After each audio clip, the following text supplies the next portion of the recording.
तो रोज़ा सिर्फ उम्मत मुस्लिमा ही पे फ़र्ज़ नहीं है, इससे पहले भी जो दूसरे कौमें थी उन पर भी रोज़े फ़र्ज़ किए गए थे। किसी भी फ़िरके का कोई भी आलिम इस तरीके के कुरान करीम के पढ़ने को कभी भी जायज़ नहीं कर सकता है। आप तमाम प्रॉपर्टीज़ को अपने काउंट करें, काउंट करके उसका हिसाब करें, फिर 2.5% निकाल दें आप, जो आपको फ़र्ज़ किया गया है। इस न्यूज़ के प्रायोजक है उषा फर्नीचर। रमजान मुबारक का पाक महीना चल रहा है, यानी कि पवित्र महीना चल रहा है और आज 3 रमजान मुकम्मल होने को है।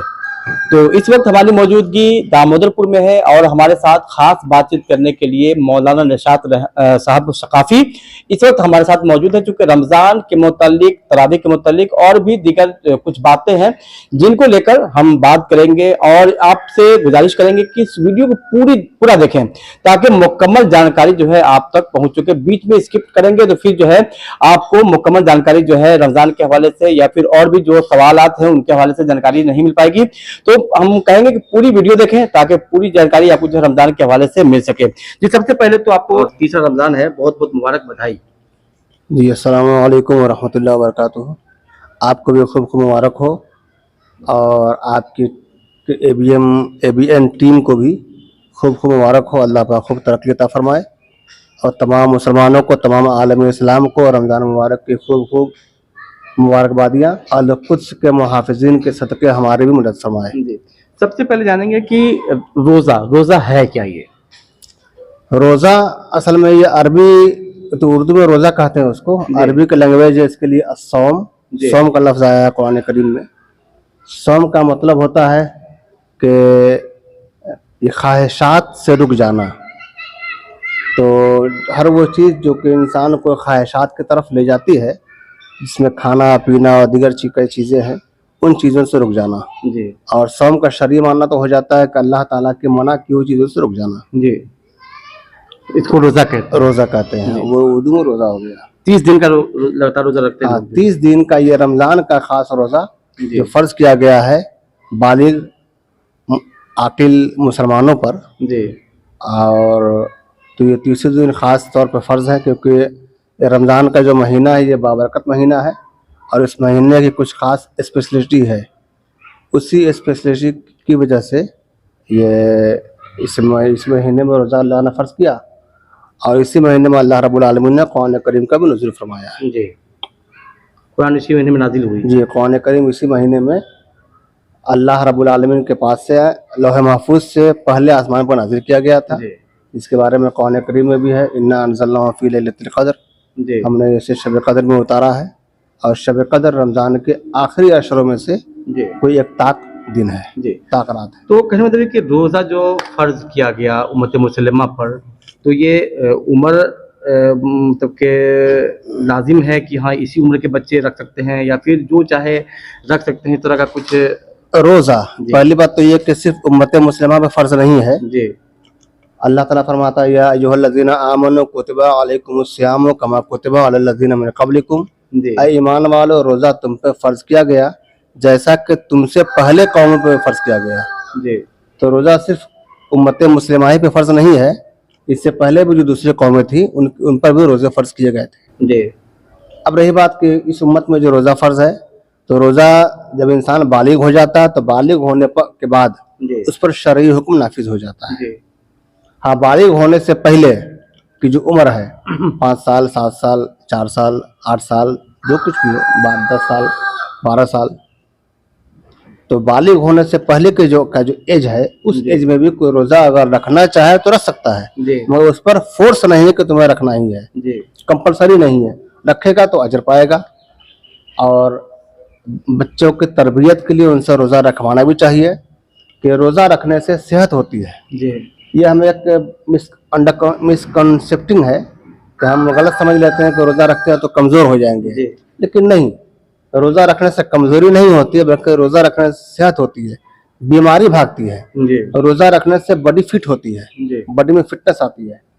रोज़ा का जो इंसान पाबंद है, आप देखे होंगे बहुत सारे लोगों को जो बूढ़े पुराने लोग होंगे वो आम दिनों में भी रोज़ा रखते थे। तो वो लोग जो आम दिनों में भी रोज़ा रखते थे उन्हें डॉक्टर के यहाँ रेयरली कभी जाना पड़ता था, और आज हम खूब भरकर खा लेते हैं, खाने के बाद डॉक्टर के यहाँ दौड़ते रहते हैं। जी, तो जैसे दुनिया में हर चीज है, मशीनरी है, तमाम मशीनरी को भी कुछ रेस्ट और आराम चाहिए।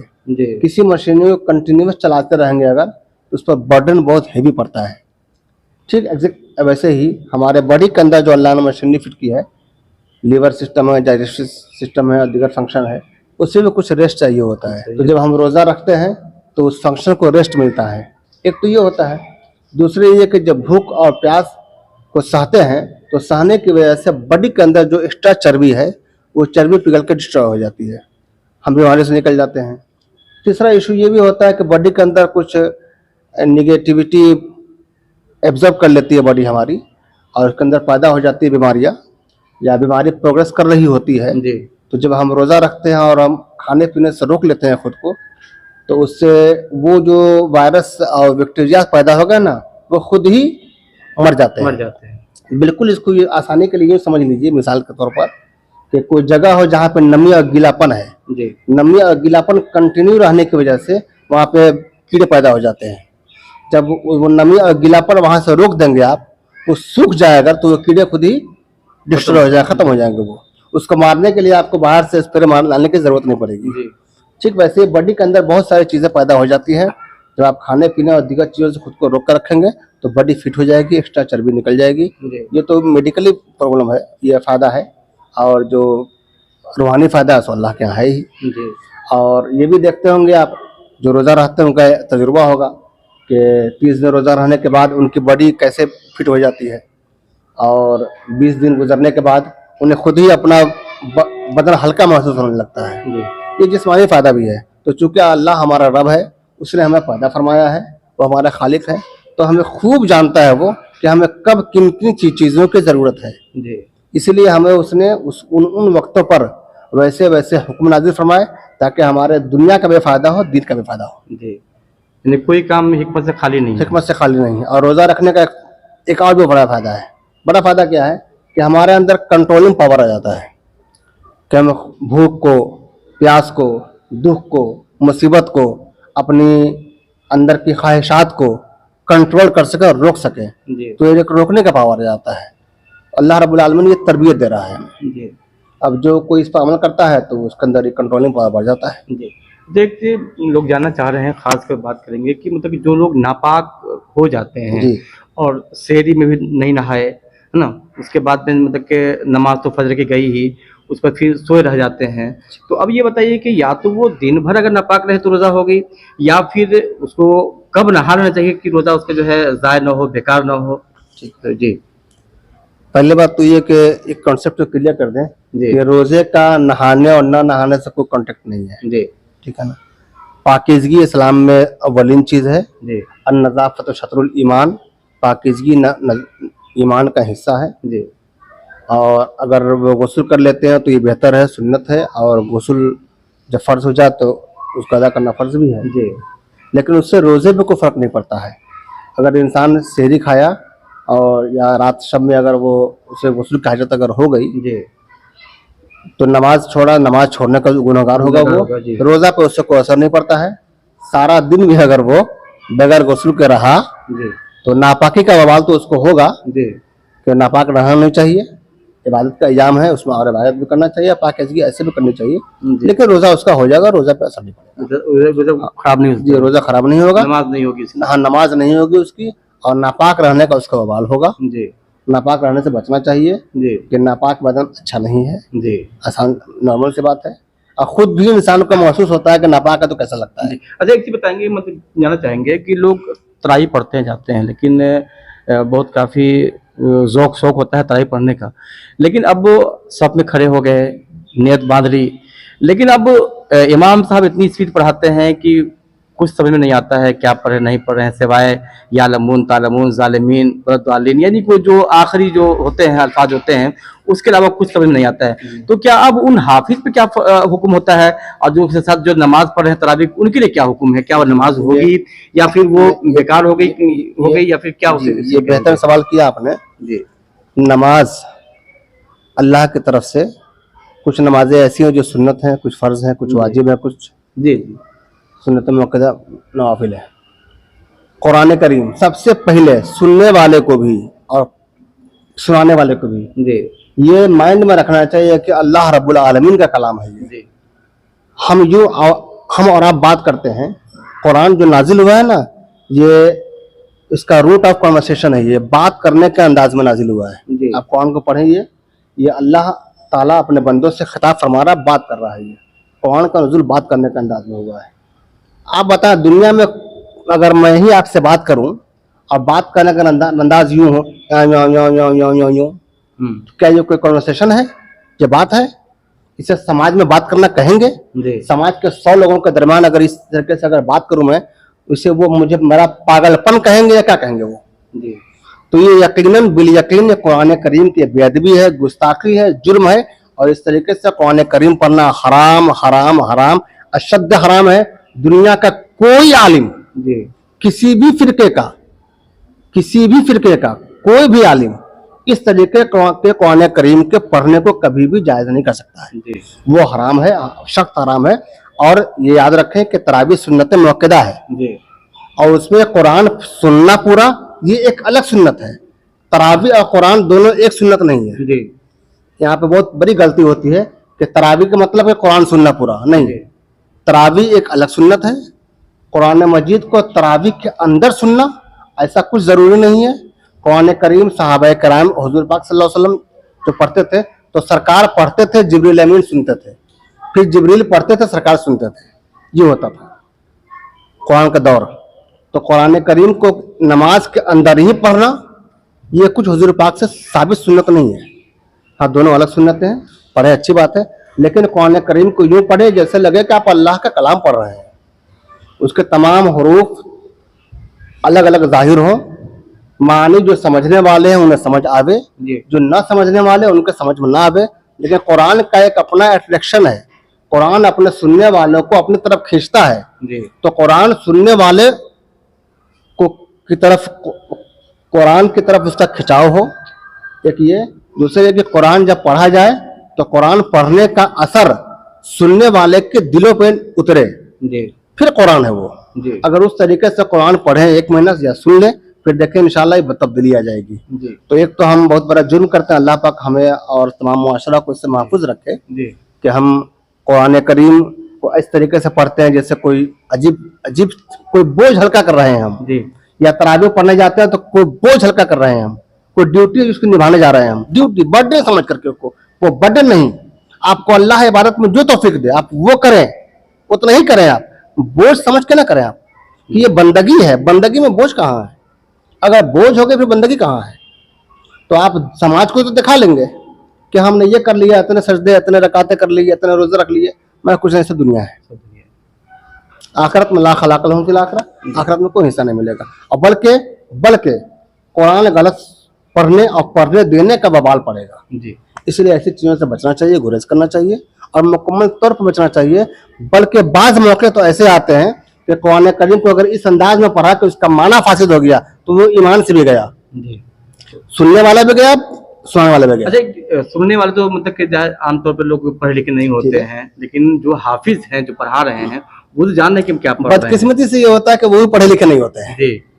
बदकिस्मती से ये भी होता है कि बेचारे वो भी पढ़े लिखे नहीं होते हैं। हाफिजों में आलिम कम होते हैं। जो आलिम होते हैं, जो वाकईतन आलिम होते हैं, अगर उनको अल्लाह ने इल्म दिया है, वो इल्म अगर है तो कभी ऐसा ना पढ़ेंगे। हाँ, वो बस अगर सनद हासिल कर लिया है सिर्फ अगर, तो उससे कुछ नहीं कर सकते हैं। फिर तो गुनहगार सिर्फ हाफिज होंगे, सारे गुनहगार होंगे। क्यों गुनहगार होंगे? क्योंकि आप पर भी जरूरी था कि आप मालूम करते कि आपको ये पता नहीं कि ये कुरान रब का कलाम है, आपको ये पता नहीं कि इसको पढ़ने के आदाब क्या है। चले कुछ पता नहीं, कम से कम आपको ये तो पता होगा ना कि कुरान को पढ़ा कैसे जाएगा, सुना कैसे जाएगा। ये आप क्या सुन रहे हैं? अपने बच्चे का नाम, अपने घर वालों का नाम आप यूं लेंगे? क्या आप अल्लाह का नाम ऐसे ही लेंगे? अल्लाह रसूल ऐसा कहो को समझ में ना आवे क्या है ये चीजें मैं बताऊं आपको, पूरी दुनिया में आलम अरब में तो कहीं नहीं है। आज तो यूट्यूब का जमाना आ गया माशाअल्लाह। आप आलम अरब की तरावी उठाकर देख लें, आप कहीं भी आपको कुरान करीम का की कोई तिलावत ऐसी नहीं मिलेगी जहां पर उसका एक हर्फ भी दबता हो। गायब होना नहीं कर रहा हूं मैं, दबता हो, ऐसी तिलावत कहीं ना मिलेगी। ये ओनली मिलती है इंडिया, पाकिस्तान, बांग्लादेश, ये सारे अखंड भारत है ना हमारे, बस ये यही कल्चर है। क्यों है कल्चर? ये दीन से दूरी है। तो कुरान खुद अपने पढ़ने के लिए अपना अंदाज खुद ही बयान कर रहा है, वरत्तिलिल कुरान तरतीला, कुरान को तरतील के साथ पढ़ो। ऐसा किसी आलिम ने नहीं फरमाया है, किसी फकीह ने नहीं फरमाया है, किसी मुहद्दिस ने नहीं फरमाया है, न ही कुरान की कोई आयत इस पे इशारा करती है, न ही कोई ज़ईफ से ज़ईफ हदीस भी है कि तरावी में जाकर के तरतील माफ है। ऐसा कुछ नहीं है। जो करते हैं गलत करते हैं। गलत करते हैं, कहीं गलत करते हैं। अल्लाह उन्हें समझ अता फरमाए, हमें भी समझ अता फरमाए। जी। इसी महीने में ज़कात भी है, सदका भी है, फितरा भी है, इस पे थोड़ी सी वजाहत करें क्या? देखिए, सबसे पहली बात तो कि ज़कात इसी महीने में नहीं है। जी ज़कात तो जिसके ऊपर माल जिसको जमा करते हुए साल भर हो गया, जी। उस पर ज़कात वाजिब हो जाती है। जी हाँ, अदायगी लोग मैक्सिमम इस महीने में करते हैं। उसके पीछे रीज़न क्या होता है कि इस महीने में अल्लाह ताला हमारे नेकियों का अजर कई गुना देता है, 70 गुना, 700 गुना, उससे भी बढ़कर हस्ब तौफीक जिसको जो अता फरमाता है। तो लोग इस महीने में निकालते हैं ताकि ज़्यादा से ज़्यादा नेकी के हकदार बने। वो नेकी जो आम दुनिया में कुछ कम है, वो क्वांटिटी बढ़ जाती है, क्वालिटी बढ़ जाती है। उसकी क्वांटिटी वही रहती है, क्वालिटी बढ़ जाती है रमज़ान की मुनासबत से। इसलिए अब ये ज़रूर है कि हमारे यहाँ ये भी एक बड़ा मसला है कि हमारे यहाँ इंडिया में लोग, हमारे बिहार में भी लोग ज़कात को निकालने में बहुत परहेज़ करते हैं। एक तो जो मालदार तबका है वो ज़कात निकालने से बहुत गुरेज़ा होता है, और लोग लाइल्मी में, हाँ बड़ी अच्छी बात है, में आगे लाइल्मी में लोग यूँ करते हैं, अगर पूछिए आप ज़कात निकाले हैं तो हाँ हम तो हर बार निकालते रहते हैं जी। साल भर हम बांटते रहते हैं, मोटा मोटी हो गया जी। नहीं, ज़कात आप पर जरूरी है। आप साल भर बांटे ना बांटे वो आप जाने। अल्लाह ने जो आपको ऑर्डर दिया है, इन ऑर्डर टू, आप उस काम को करें। आपने और क्या किया नहीं किया, कितना कुछ करते हैं नहीं करते, इससे कोई मतलब नहीं है। आप तमाम प्रॉपर्टीज को अपने काउंट करें, काउंट करके उसका हिसाब करें, फिर 2.5% निकाल दें आप, जी जो आपको फर्ज किया गया है। फर्ज का एक बेसिकली रूल होता है, अंधाधुंध कुछ नहीं है। जी। डार्क में, आप डार्क में रह करके आप बेशक 10 करोड़ निकाल दें, आपको क्या खबर क्या निकाला आपने। इसलिए जरूरी है कि आप सबको काउंट करें, हिसाब करें, हिसाब करके जो अल्लाह ने फर्ज किया है आप वो निकालें। और निकालने के बाद दूसरी चीज ये जरूरी है कि आप माल को साहिब माल जो हकदार है, मुस्तहिक है ना, मुस्तहिक तक पहुंचा दें। जी। ये उससे ज्यादा जरूरी है। हम ज़कात अगर निकाल भी लेते हैं तो बस यूँ सोचते हैं कि कौन आ जाए, कैसे आ जाए, बस जाकर उसका माल जो आ गया मांगने वाला, उसको दे दिया, उसको दे दिया, उसको दे दिया, उसको दे दिया, बांट दिया। ये सारा माल खुर्द बुर्द बर्बाद कर दिया। ये इस्लाम का एक सिस्टम है, सिस्टमेटिक। अगर उस माल को निकालते हैं और जो उसके हकदार हैं उन तक पहुंचाते हैं तो बहुत उजड़े हुए घर आबाद हो जाएंगे जी। और बहुत सारे लोगों के बहुत सारे मसाइल हल हो जाएंगे। और एक बात और भी कि ज़कात मदरसे जहाँ मदारिस को देते हैं वहीं गरीबों को भी दिया करें। और मदारिस में ये जो माइंड सेटअप हो गया हुआ है, हमारे उलमा को भी पता नहीं क्या हो गया, कोई बोलने का नाम नहीं लेते हैं कि बस मदारिस के लिए वो ज़कात फितरा ही वसूलना चाहते हैं। नहीं, ज़कात फितरा की इजाज़त मदरसों को दी गई है ज़रूरत में, कि लोग मदरसों में दूसरा माल देने से बचने लगे, परहेज करने लगे, नहीं देते लोग। तो उलमा ने बवजह मजबूरी, अंडर नीड, इसको इजाज़त दिया कि इसको इस्तेमाल कर सकते हो इस पैसे को।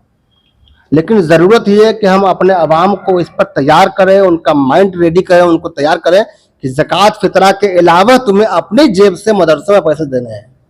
ये एक अलग फंड है जी। लेकिन जिसको भी देखिए, मुझे तो अभी तक अपने बिहार में लगभग जितने भी हमारे जानने पहचानने मिलने वाले लोग हैं, और बिहार में क्या इंडिया में कई स्टेट में, एक भी बंदा ऐसा नहीं मिला जो बड़ी खुशदिली से कहता हो कि मैंने अपने फंड से मदरसे में ऐसा दिया। जी। अगर कोई अपना फंड देते भी है तो ज़कात के पैसे जमा किए होते हैं, वो उसमें से दे रहे होते हैं। नहीं, ज़कात और फितरा जो मदारिस को देने का हुक्म है, उलमाए क़याम ने जायज़ करार दिया है। वो ज़रूरत की वजह से कि लोग दीन के काम में गफलत करने लगे, सुस्ती करने लगे, लोग अपनी जेबों से रकम दीन के काम में खर्च नहीं करते। मालदार अपनी कोठियाँ ठोक रहे होते हैं, प्रॉपर्टी जमा कर रहे होते हैं, जैसे लगता है उन्हें क़यामत तक रहना है। जिसको अल्लाह ने कुछ दे दिया अगर वो, तो सोचता है कि हम भी खुद कमा लें, इतना जमा कर ले कि मेरे बेटा का भी हो जाए, पोता का भी हो जाए, परपोता का भी हो जाए। अरे खुदा के बंदे, वो सब अपाहिज पैदा होंगे क्या? उन्हें वो कुछ नहीं करेगा जिंदगी में कि सबके लिए तू ही करेगा। तुम अपने लिए करो, अपने औलाद को काबिल बना दो, इस काबिल बनाओ कि वो कुछ करे। अब सबके लिए प्रॉपर्टी खुद जमा करता है, और जमा यूं करता है कि उसको पड़ोसी, एक बगल में अभी उसकी बिल्डिंग है, वो 7 मंजिला बिल्डिंग खड़ी है, और पड़ोसी की झोपड़ी है, उसमें खाना नहीं बन रहा है। लानत है ऐसे बिल्डिंग पर, ऐसे माहौल पर। तो अपने 7 खानदान 70 खानदान के लिए प्रॉपर्टी जमा कर रहा है। ये गैर मुस्लिमों का शिवा है, अहले ईमान का शिवा नहीं। कुल फिर दुनिया का अन्ना का मुसाफिर, दुनिया में यूं रहो कि तुम मुसाफिर हो।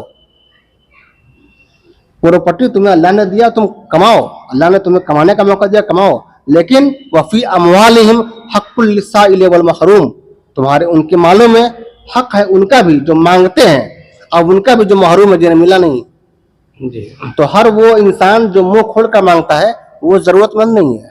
बहुत से जरूरतमंद ऐसे हैं जो कभी मुंह नहीं खोलते हैं। मतलब ज़कात इसी को कहेंगे जो बिल्कुल ईमानदारी से हर एक चीज की रकम निकाल दे, ज़कात उसी को नहीं, ईमानदारी से निकालें जी, और निकालना जैसे फर्ज है वैसे ही उसको ईमानदारी से उसके हकदार तक पहुंचावे। ये नहीं कि वो हकदार आपके दरवाजे तक। ऐसे लोग कहते हैं कि हम तो निकाल दिए, इतना निकाल दिया, उतना नहीं, ये ज़कात नहीं। हाँ, बिल्कुल नहीं, बिल्कुल नहीं, बिल्कुल नहीं, बिल्कुल नहीं, वो कभी कबूल नहीं होगा। याद रखो, अल्लाह तुम्हें देख रहा है। ये ज़कात तुम न किसी मौलवी के लिए निकालते हो, न किसी आलिम के लिए निकालते हो, ये तुमने निकाला है अपने रब के लिए। तुम्हें हिसाब अपने रब से करना है। तुमने उसको निकाल कर उसकी अदायगी कैसे की जाए, इसका हिसाब भी तुम्हें वहां देना होगा। सिर्फ निकाल देना काफी नहीं होगा, ये जहन में रहे।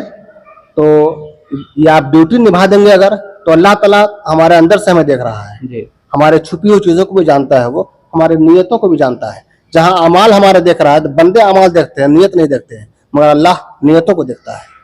तो वो खूब जानता है कि तुमने किस नियत से निकाला, क्या कर रहे हो। तो जैसा कि बात कर रहे थे अभी मौलाना निशात अहमद सकाफी साहब से, जिन्होंने पूरी तफसील से जो है रमजान, ज़कात और सदका के हवाले से जो है पूरी जानकारी दी है। उन्होंने साफ तौर पर कहा है कि वैसे लोगों का ज़कात बिल्कुल कबूल नहीं होगा जो लोग अपने माल के हिसाब से, यानी कि जो अल्लाह का हुक्म है उस हिसाब से अगर ज़कात नहीं निकालते हैं तो उन लोगों का ज़कात अल्लाह ताला कभी कबूल नहीं करेगा। आप जो हुक्म है उस तरीके से ज़कात निकाले तो इंशाअल्लाह ताला आपकी जो है माल में बरकत होगी और अल्लाह ताला उसको भी कबूल करेगा। वहीं आपको बताते हैं कि जिस तरीके से आज के दौर में जो तरावी हो रही है, और जो लोग जिस तरीके से हाफिज साहब जो तरावी पढ़ा रहे हैं, यानी कि बहुत इतनी स्पीड पढ़ाते हैं कि लोगों को समझ में नहीं आती है कि क्या पढ़ा रहे हैं, कौन सी आयत पढ़ रहे हैं, कौन से पारे पढ़ रहे हैं, यानी कुछ भी लोग समझ नहीं पाते हैं। तो बताते हैं कि इन्होंने साफ तौर पर कहा है कि वो हाफिज भी गुनहगार होंगे और जो मुक्तदी है, जो पीछे नमाज पढ़ रहे हैं, वो भी गुनहगार होंगे, चूंकि अल्लाह का कलाम है और अल्लाह का कलाम पढ़ने का इस तरीके से कहीं हुक्म नहीं है। तो 2 बातें हो गई, 2 बातों की जानकारी आप तक पहुंचाने की कोशिश की कि ज़कात और रमजान और रोजा और रमजान और ज़कात के लेकर और तरावी को लेकर हमने पूरी तफसील से बात की है। और ये जानकारी आपको कैसी लगी आप कमेंट बॉक्स में जरूर बताएं, ताकि फिर अगर कोई मन में सवाल है तो सवाल भी पूछे, ताकि फिर हम इस पर भी गुफ्तगू करके आप तक जवाब पहुंचाने की कोशिश करेंगे।